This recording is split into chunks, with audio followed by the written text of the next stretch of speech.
Melania Trump collapsed on live TV after Jasmine Crockett calmly revealed a secret file. What followed was the most silent, devastating takedown politics has seen in years. You could feel it before the cameras even started rolling, the kind of tension that makes producers whisper, makeup artists double-check their brushes, and interns hold their breath. The panel was scheduled to go live at 8 p.m. sharp from a polished downtown studio in Dallas, Texas. By 7:45, every seat in the audience was filled, every mic tested twice. On the right side of the semicircular table sat Congresswoman Jasmine Crockett, calm and focused. She wore a navy blue blazer with sharp white lapels, her hands folded neatly in front of her. She didn't smile, not really, just a slight lift at the corners of her mouth that said she knew exactly why she was there. Across from her, in a white fitted dress and pearl earrings, sat Melania Trump. Her posture was flawless, her face unreadable. She adjusted her cuff once, sipped water without making a sound. If she was nervous, she wasn't showing it. Between them sat host Terrence Vann, a veteran broadcaster with 30 years of live TV under his belt. Even he looked a little tighter around the eyes tonight. He glanced down at his cards, cleared his throat, and motioned for silence. 30 seconds, a producer called. What made this broadcast so different wasn't just the guest list. It was what people suspected. For weeks, whispers had swirled online, rumors, screenshots with blurred names, a leaked itinerary here, a vague hotel check-in there. No one had confirmed anything until now. Crockett hadn't hinted at what she might bring, not in press statements, not on Twitter, not even in passing comments.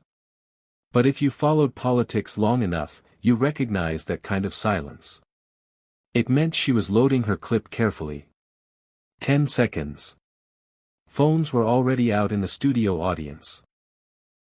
Every seat was filled with either a political junkie, a journalist, or someone with enough Instagram followers to matter. The energy in the room was tight, electric. Something was coming. Nobody knew what, but everyone had that gut feeling, and sometimes that's all you need. The lights went bright. Good evening and welcome to Stateline Live, Terrence began. Tonight, we have two very high-profile voices joining us to talk about ethics, truth, and the future of political accountability. He turned to Melania. First Lady Melania Trump, thank you for being here. Melania gave a soft nod, her voice even. Thank you for having me. Then to Crockett, and Congresswoman Jasmine Crockett of Texas, thank you for making time for us. Jasmine didn't nod. She looked straight at the camera and said, it's necessary. Terrence gave a professional chuckle, buying time before the first question. Let's talk trust, public trust in our leaders. What damages it? What restores it? Melania answered first. Her voice was measured, smooth. She talked about media spin, the importance of leadership, how Americans need to learn to think for themselves again. It was rehearsed, maybe even strategic, but it landed. Then came Crockett. I think people are tired of theater, she said. They don't want curated statements. They want facts. And frankly, they want receipts. Melania blinked just once, but it was caught on the close-up camera. Terrence shifted in his chair. Congresswoman, are you saying someone at this table has staged their image? I'm saying, Jasmine replied, that when you have enough power, image becomes a currency, and some people have been cashing it for years while hiding who they really are. The audience didn't move. No coughing, no murmuring, just frozen attention. Melania sat taller. If that's directed at me, I hope you're prepared to back it up. Jasmine leaned back slightly, a subtle shift that somehow looked like control. Don't worry, I am. But the proof hadn't come out yet, and what followed next would stop the entire country mid-sentence. The camera cut to a wide shot, 3 people, 1 table, 2 very different worlds colliding on air. And in the middle, a host already regretting his choice of tie. Let's keep things constructive, Terrence said, giving the kind of smile that never quite reaches the eyes. Melania, do you believe public figures, particularly those who were unelected but hold powerful influence, should be expected to disclose certain relationships if they might affect national perception. Melania paused, eyes narrowing for a beat. I believe privacy is a human right, especially when you're constantly being watched, judged, and dragged through headlines. We all deserve that much. Jasmine didn't move. She just tilted her head slightly. Privacy is important, but not when it comes at the expense of public trust. Melania turned to her directly. You're implying something without saying it. Why don't you stop dancing around it? Oh, I'm not dancing, Jasmine replied, her voice like clean steel. I'm giving you a chance to take the front seat in your own story before I have to drive it. The audience gasped quietly, the kind of small noise that feels louder than shouting. Melania glanced toward the off-camera producer. A flicker of uncertainty flashed across her face, so brief that the average viewer might miss it, but the internet wooed no riles. Twitter's best pause button warriors were already at work. Terrence adjusted his cards, trying to keep things balanced. All right, let's take this one step at a time. Congresswoman Crockett, you've made it clear you feel there's a larger issue at play. Could you clarify what that issue is for our viewers? Jasmine leaned forward, still calm, still measured, but her eyes had the kind of focus that made people nervous. I think people deserve to know when someone who has shaped public policy, whispered behind podiums, and stood beside power hasn't been telling the full truth about who they've aligned themselves with, personally and politically. Melania's lips pressed into a thin line. She spoke slowly. You're walking a dangerous line with your words. I'm walking the truth, Jasmine replied, and it's paved with timestamps. That line didn't just hit, it landed. Terrence tried to change the subject. Well, let's widen the lens a bit here. With social media, it's harder than ever to control narratives. But nobody was listening to him anymore. All eyes were on the silent war unfolding between two women who had mastered the art of saying everything without saying much at all. Melania placed both hands flat on the table. This platform was supposed to be about ideas. Now it's becoming personal, which, I must say, is very telling of your character, Congresswoman. Jasmine's response came without hesitation. You're right. It's personal, not to me, though, to the people who were lied to, the ones who believed in images that were fabricated, protected, and paraded around like they were sacred. The temperature in the room dropped. Terrence glanced at the teleprompter, maybe hoping the script would save him from what was clearly veering off track. But there was no script for this, not when Jasmine reached into her folder, not when she laid her hand on the top page and simply said, "Would you like me to start with the March 11th trip to Zurich or the April 6th overnight in Marbella?" Melania didn't respond. The audience didn't breathe. Terrence dropped his pen. Jasmine continued, her voice even. Because both entries appear on international customs logs. Both involve a private jet registered to a shadow company tied to someone very close to you. And neither one was listed in any public calendar or press release. Those are lies, Melania said, but her voice trembled just enough to give it away. I have the receipts, Melania, the ones you thought would never come out. For the first time, Melania looked to the side, not at Jasmine, not at the audience, but toward the control room. Somewhere off camera, a producer whispered something into a headset, but no one was cutting to commercial, and Crockett wasn't even halfway through her folder. There was something unnerving about the way Jasmine spoke, not angry, not defensive, just sure, the kind of calm that people mistake for softness until they realize it's the calm of someone who's already done the math and knows how it ends. Melania tried to regain footing. This is a smear campaign, she said with a practiced calm of her own, from someone who craves attention and knows that stirring controversy sells airtime. Terrence tried to intervene, but Jasmine raised her hand, not high, just enough to say, "Let me finish." She pulled out the first sheet from the folder, a printout, the text highlighted in faded yellow. This is a copy of the Swiss Customs flight log, she said. March 11th, Zurich International Airport, Gulfstream G500, tail number N519JR. Passenger manifest includes initials that match your legal name. There's a second passenger listed under a pseudonym, but they both checked into the Grandeur that night. She looked up. Same suite you stayed in when you gave that Women's Summit keynote in 2019. Different circumstances this time. Melania's jaw shifted. You're making assumptions. Initials don't mean identity. That's why I also have hotel security footage. Jasmine tapped the folder. And a statement from a front desk staffer who didn't know who you were at first but remembered the tip, €2,000 cash paid in an envelope. Melania stared, eyes unblinking. You violated my rights. Jasmine's expression didn't change. Public accountability doesn't stop where private wrongdoing begins, especially when the person benefiting from the silence is standing in front of the country with a polished smile. Terrence looked like he was holding on to his seat with invisible fists. Congresswoman, I have to ask, why now? Why tonight? Because there's been a cost, Jasmine replied, her voice softening just enough. A cost to every young girl who's told to stay silent when power misbehaves, to every woman who's ever been told her truth would be too damaging to someone else's image. I sat on this information for 6 months, waiting, thinking maybe someone else would come forward, but nobody did. The room was frozen. Even the camera operators were still, like they didn't want to make a sound and ruin the moment. Jasmine held up another page. April 6th, Marbella. Same jet, different companion, but same kind of secrecy. No press, no public record, and no explanation. Until now. Melania finally snapped. Do you know what you're doing?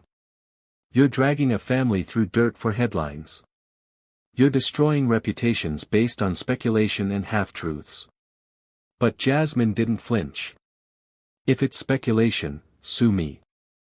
I've made sure every claim in this folder is backed up. What you're worried about isn't what I'm saying. It's that people will believe me. And people already were. Across the country, screens were lit up, texts pinged, group chats blew up.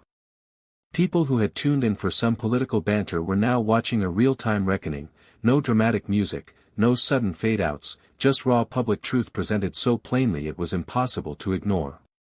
Terrence leaned forward, voice quiet. Congresswoman Crockett, are you alleging that the First Lady engaged in multiple undisclosed affairs while her husband was in office? Jasmine shook her head. No, I'm alleging that she did so while also engaging in influence-laden communication with international figures who have since tried to purchase stakes in American infrastructure. And I'm alleging that those meetings were hidden deliberately because transparency would have cost them leverage. Melania stood up. You'll regret this. Jasmine didn't move. I already regretted staying quiet. That's why I'm here now. For a second, it looked like Melania might walk off, but she didn't. She swayed just slightly. Her hand went to the back of the chair for support. Are you okay? Terrence asked, his voice breaking the tension. Melania opened her mouth to answer. She didn't get the words out. But what happened next would shake every viewer from coast to coast, and no one, not even Jasmine, saw it coming.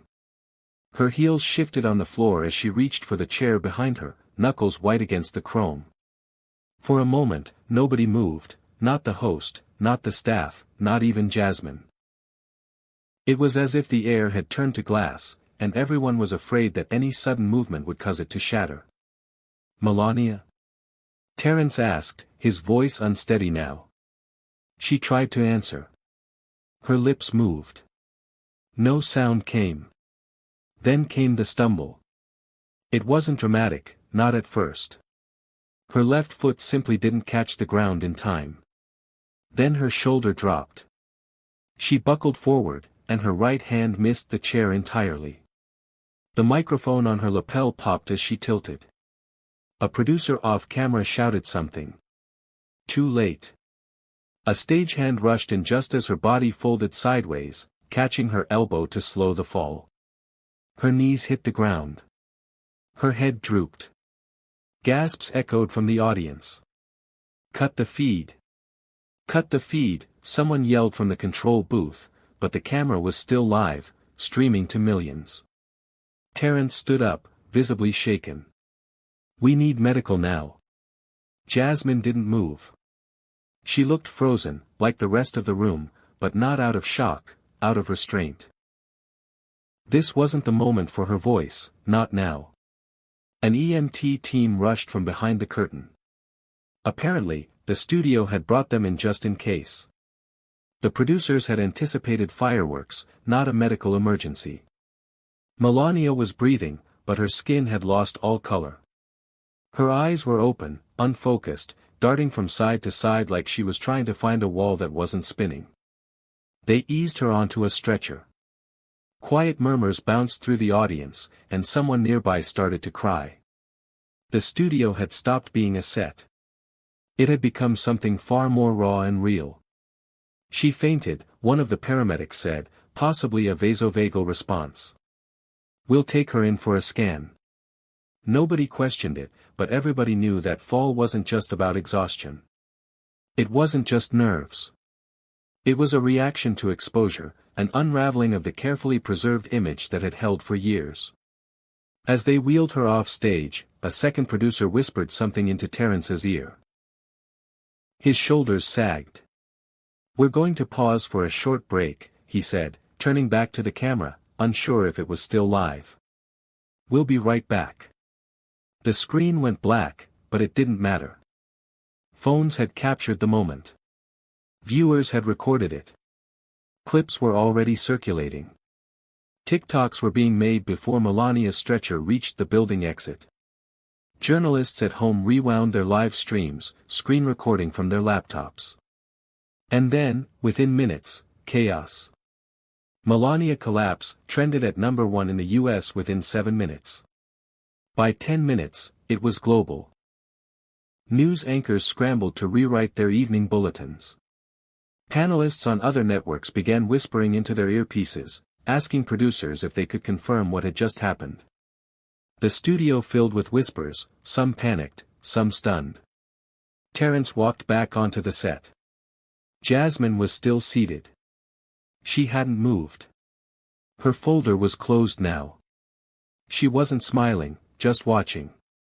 Congresswoman, he said carefully, we're going to resume in a few minutes. You don't have to stay if you feel the situation's changed. Jasmine looked at him, calm but serious. I didn't want that to happen, but I wasn't the one hiding anything.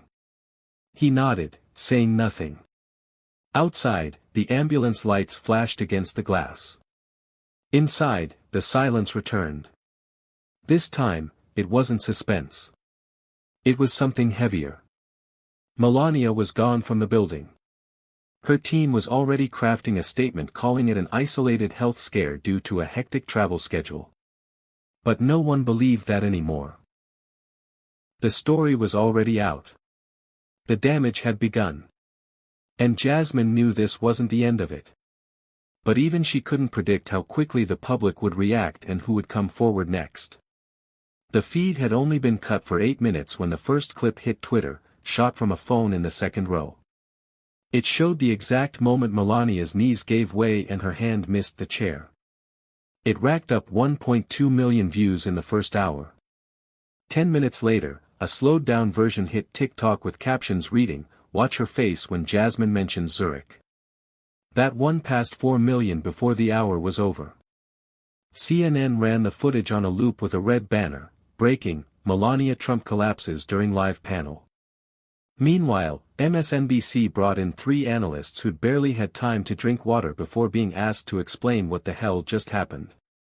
No one had answers, just speculation, fragments, and wide eyes. YouTube channels were already uploading frame-by-frame breakdowns of Jasmine's folder reveal. Reddit was parsing her exact wording. And by midnight, #Crockett exposes had joined #Melania collapse in the top 5 trending topics worldwide. The strange part? Jasmine Crockett hadn't said a single word since Melania was escorted off stage, no press statement, no tweets, not even a repost. Nothing. And that silence spoke louder than any monologue. People noticed. People respected it. Jasmine didn't celebrate. She stayed grounded. "That's how you know she's not doing this for drama," someone tweeted. It was shared over 300,000 times. Another user posted, "She gave Melania a choice. Melania gambled she wouldn't go there and lost." Jasmine's phone was blowing up, staff texts, missed calls, even 2 voicemails from numbers that started with a 212 area code, New York Press. She ignored all of them. She was in her car now, riding back to her hotel with her chief of staff, Kian Pard, sitting in the passenger seat, scrolling through the media storm. "You broke the internet," Kian said, not looking up. "Even TMZ is running the story. They're saying you iced the First Lady without raising your voice." That's the quote. Jasmine looked out the window.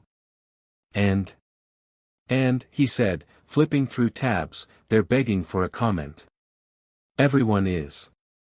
Fox News already got someone on air spinning it like it was staged.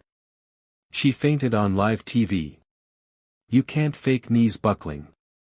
They don't care. They're running with it." A silence stretched between them, not awkward, just full.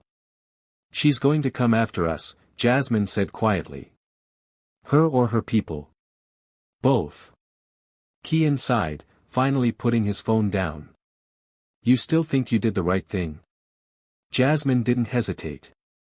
"I know I did." Meanwhile, in homes across America, people were watching replays with their jaws clenched and their minds racing. It wasn't just the collapse. It was the context, the look on Melania's face before she went down, the way Jasmine spoke, the receipts in that folder, and the undeniable feeling that something had shifted in the public eye. That truth wasn't just whispered in corners anymore. It was being held up under bright studio lights. Some said it was theater. Others said it was a reckoning. But no one could deny it was real. That night, Jasmine's name was typed into Google over 8 million times. Instagram pages filled with stills from the broadcast, side-by-side shots of Melania before and after the folder came out.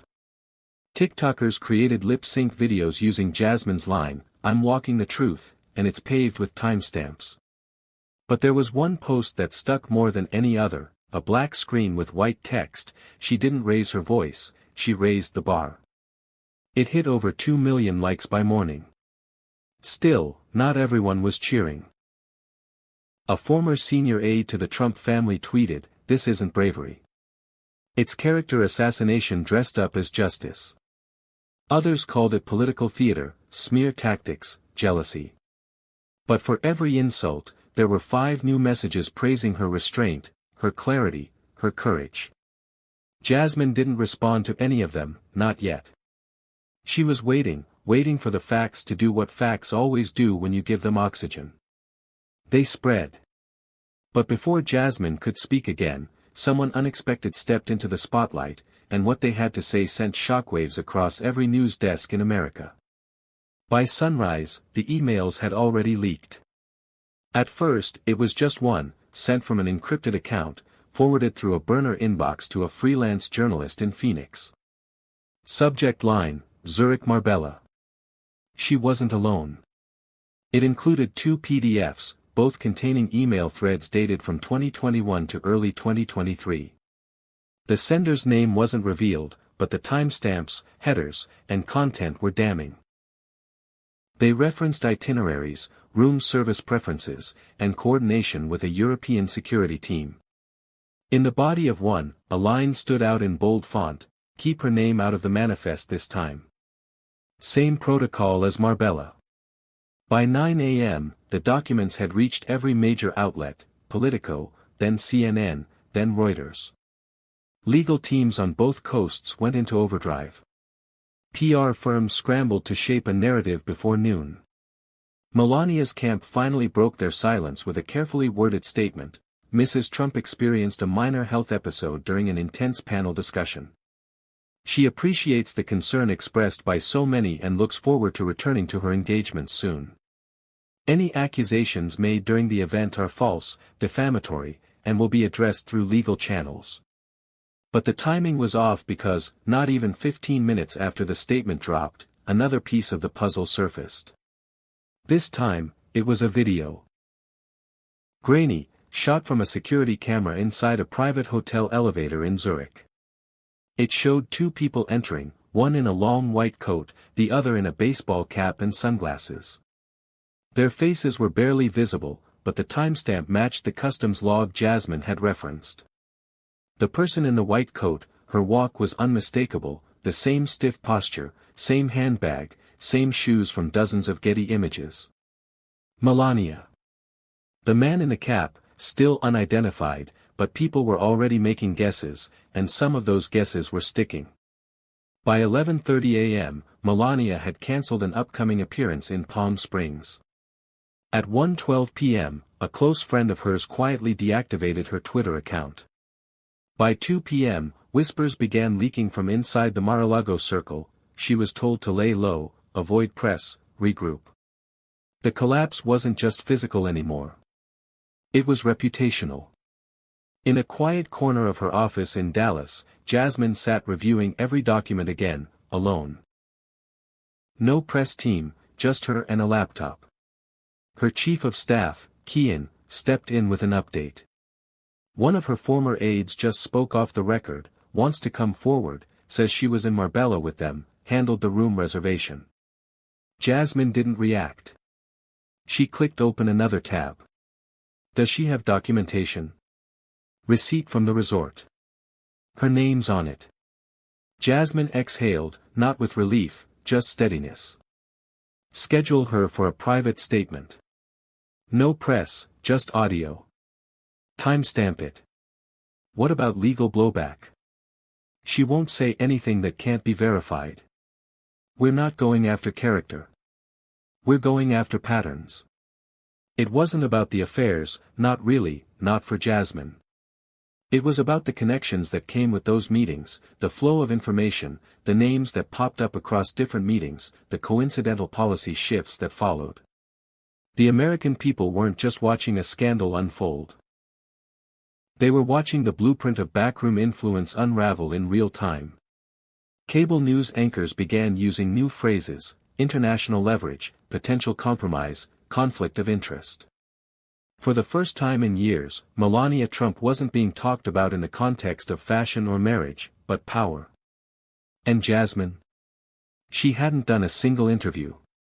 That silence had become strategic, poised, disruptive in its own way. But not everyone saw it that way.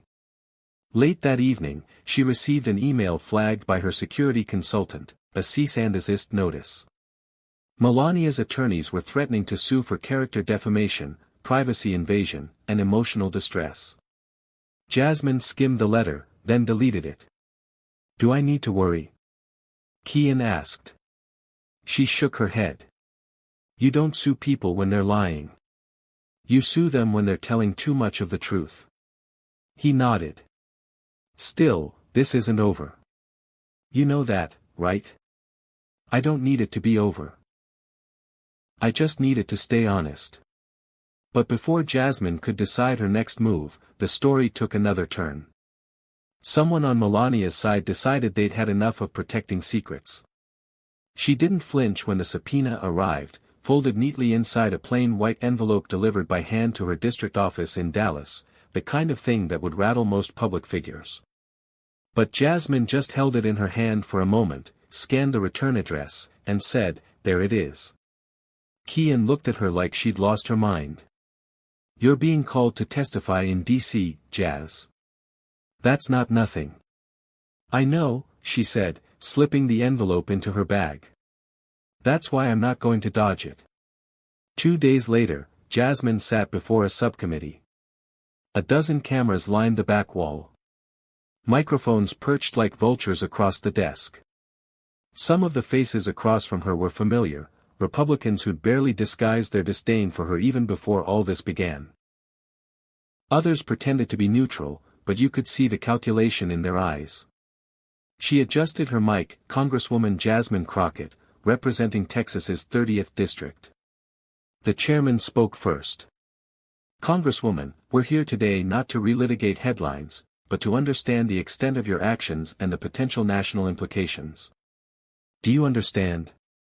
Jasmine leaned in, voice steady. "I do." A few members jumped straight into hostile territory.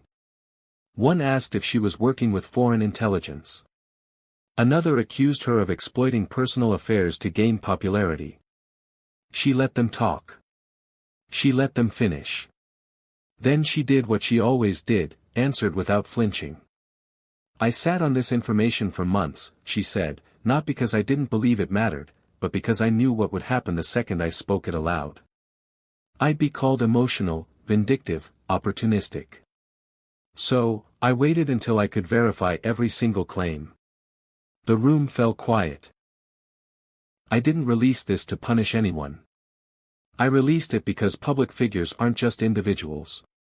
Their influence shapes policy, and if that influence is being shaped behind closed doors, people deserve to know." A few nods around the table, subtle, cautious. They wouldn't say it out loud, but some of them respected her more than they'd admit. The real shift came later that day when Jasmine sat for her first on-camera interview since the broadcast. It aired on a Sunday evening, just past 6 p.m. The network didn't promote it heavily. They didn't need to. Word had already spread. The set was minimal, 2 chairs, soft lighting. Across from her sat veteran journalist Darlene Rowe. No gimmicks, no drama, just questions. "I have to ask," Darlene said, "did you know it would go that far? That she would collapse?" Jasmine didn't hesitate. "No, I didn't expect that. I expected denial. I expected spin. I did not expect her body to do what her words wouldn't." "Was there a part of you that felt regret afterward?" She took a breath. "Yeah, not about what I said, but about how much silence people are willing to endure for the sake of comfort. That's what shook me." Darlene let the pause hang before moving on. "Some have said this moment was the death of decorum in politics, that you crossed the line." Jasmine gave a half-smile. "You mean the line between what we know and what we say out loud?" She looked straight into the camera then. "I think we crossed that line a long time ago. I'm just the one who held up the receipt." That clip went viral by midnight again, not for drama, not for performance, for the quiet certainty in her voice, for the way she spoke like someone who knew her time might be limited, but her words could outlive her reputation. Backstage, Kian met her with a nod. "You just changed the temperature in the room. They'll find a way to spin it." "Sure," he said, "but they're not the only ones watching." What Jasmine didn't know was that, in a townhouse in Alexandria, Virginia, a former Trump aide, someone who'd signed 3 different NDAs, was watching that very interview. She hadn't said a word to the press, not yet. But as she watched Jasmine speak, something inside her shifted because courage doesn't always start loud. Sometimes it's the voice that refuses to shake when everyone expects it to. Her name was Colette Baines, 42, former executive liaison during the latter half of the Trump administration, assigned primarily to events involving foreign dignitaries and non-state visitors. She had once been photographed trailing 3 steps behind Melania at a gala in Brussels, back then, invisible, efficient, loyal. But now, she was sitting in a small office with a wired mic clipped to her blazer, staring directly into the lens of a protected camera interview with a whistleblower journalist from St. Louis. "I don't want money," she said. "I want distance, and I want the truth recorded the way it actually happened." She took a sip of water and exhaled. She lied a lot about where she was, who she was with. It wasn't random. It was coordinated. "I was the one who booked her travel through shell companies. I was the one who signed NDAs on her behalf for certain meetings, even when no one else knew they were happening." "Why now?" the interviewer asked. "Because Jasmine Crockett reminded me what silence costs." And just like that, everything changed. The interview was released in segments. The second one hit the internet 48 hours later. In it, Colette provided screenshots of internal messages, bookings made under a pseudonym, a driver's testimony from Spain. Names were blurred, but context wasn't. One segment showed Colette being asked directly, was Melania ever involved with foreign investors seeking influence inside the US? Her answer was slow, deliberate. Yes, and not just socially. That sentence echoed louder than any document Jasmine had presented. It came from someone inside the house, someone who had benefited from the silence until she couldn't live with it anymore. Melania's legal team went on the offensive immediately, releasing a press statement calling the whistleblower a disgruntled former staffer with a personal vendetta. But it landed flat. The public didn't buy it because Colette didn't look angry. She didn't look like she was trying to get even. She looked exhausted and honest. That same week, a second former staffer spoke off the record to the Oregon Tribune, confirming a similar pattern during a 2022 trip to Vienna. That one hadn't been linked to Jasmine's timeline until now. The news cycle exploded again. Talk shows brought in ethicists. Financial analysts traced the shell companies mentioned in the documents. One of them had made a seven-figure bid on a contract to digitize federal infrastructure back in 2021 and lost, but only after a congressional inquiry. The puzzle pieces were falling into place, and they painted a picture no one had expected, not just indiscretion, but influence brokering. Jasmine watched it all unfold from the background. She didn't tweet, didn't speak. She let the truth do the talking. It wasn't about bringing down Melania. It was about dragging the curtain back on a system that had always counted on people looking the other way. Still, even in the middle of the firestorm, there were voices rallying to protect the First Lady. She's being destroyed because she's elegant and private, one host claimed. This isn't journalism, it's revenge. But those arguments started to wilt under the weight of mounting facts. Every denial was countered by another receipt, another voice, another hole in the story. Melania, for her part, disappeared from the public eye. She cancelled her next 3 engagements. Reporters camped outside her Florida estate, hoping for a glimpse. Nothing, no photos, no movement, just silence. Inside conservative circles, the cracks began to widen. Influencers who once praised her for grace and restraint were now distancing themselves. Some called it a distraction we can't afford. Others said it outright, she became a liability. And Jasmine? She returned to her regular duties, attended a school board hearing, showed up at a community food bank event. The same people who used to politely nod now stepped in to shake her hand. You said what needed to be said, one woman told her outside a library in Mesquite, and you didn't yell to do it. That's what made it stick. Kian passed Jasmine a printed email later that day. Another whistleblower was coming forward, this time from a security firm in Belgium, more documents, more receipts. Jasmine looked at the folder in her hands and said quietly, she built it all on image, and it cracked in one night. But while the public began to digest the truth, a new figure quietly began rising. And Crockett was about to find out that courage comes with a cost when the stakes keep getting higher.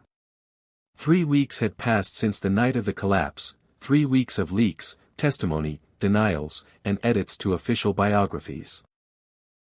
But while the media fought over headlines, something else was happening quietly. Jasmine Crockett was changing shape in the public eye, not into a celebrity, into something else, into a symbol of a different kind of leadership. She didn't hire a PR team.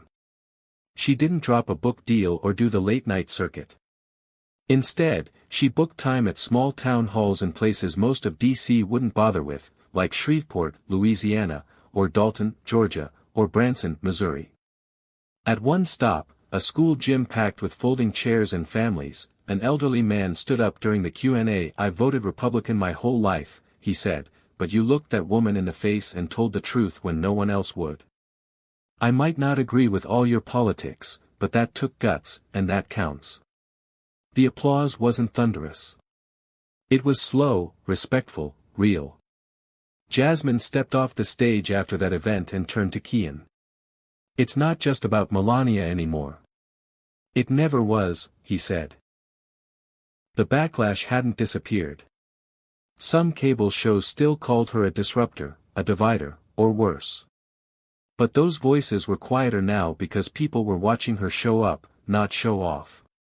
At another stop in Topeka, Kansas, she met with a group of single mothers who had organized their own local childcare exchange system, no government funding, no attention, just grit.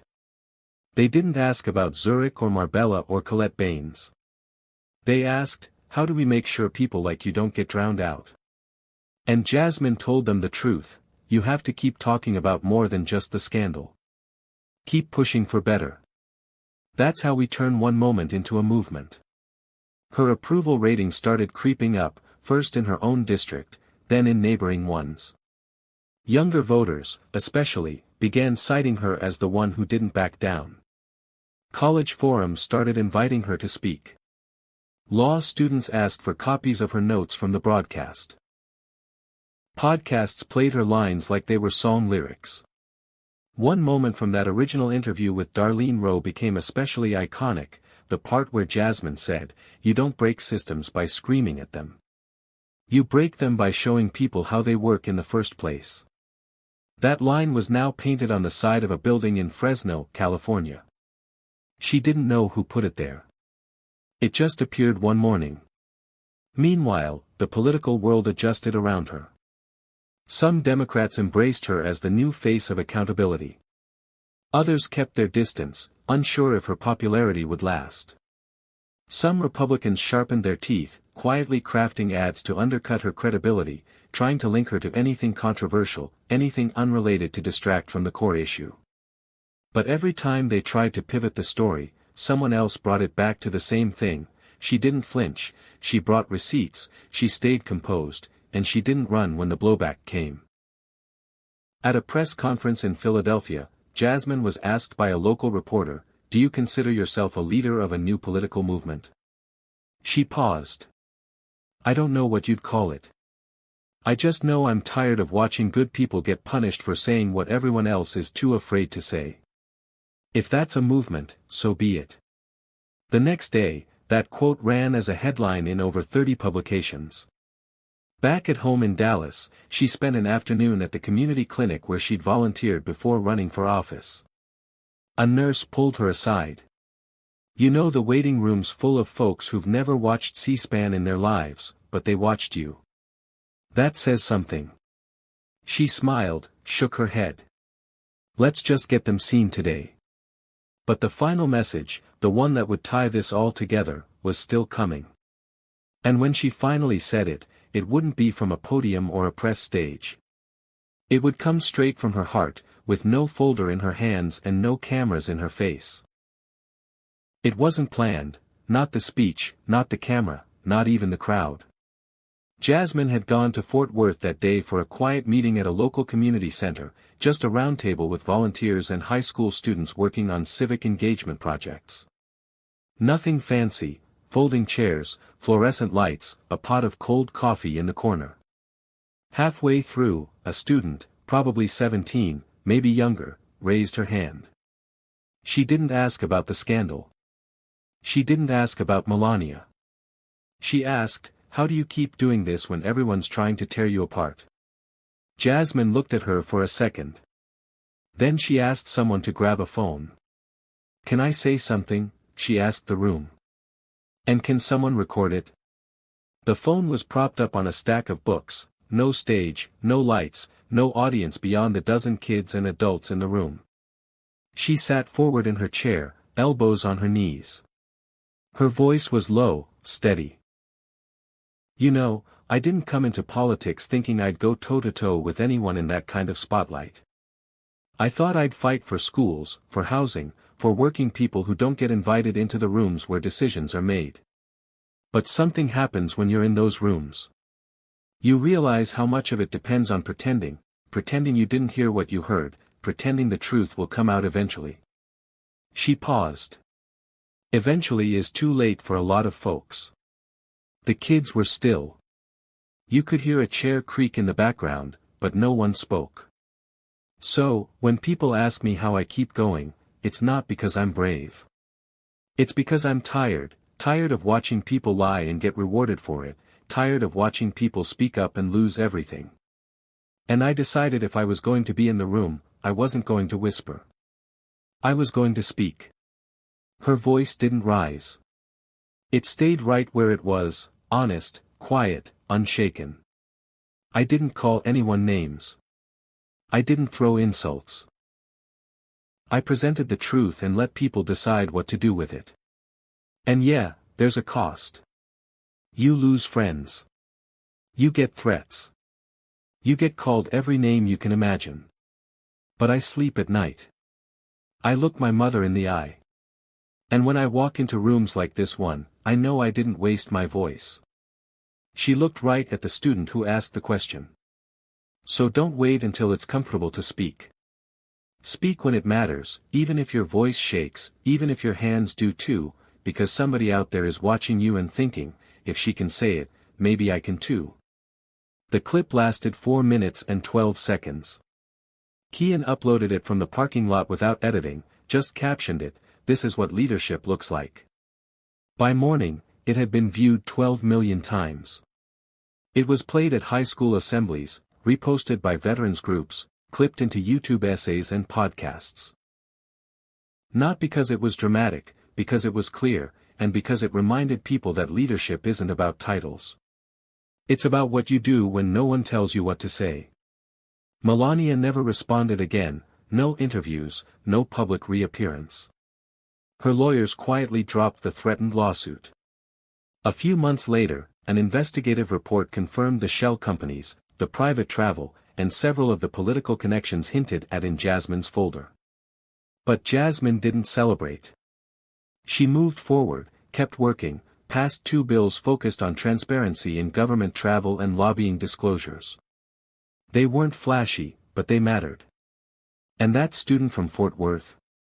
She wrote Jasmine a letter 2 months later, said she'd decided to apply for a fellowship in Washington, said she wasn't scared anymore because of what one woman said in a room with no lights, no script, and no filter: speak when it matters, even if your voice shakes.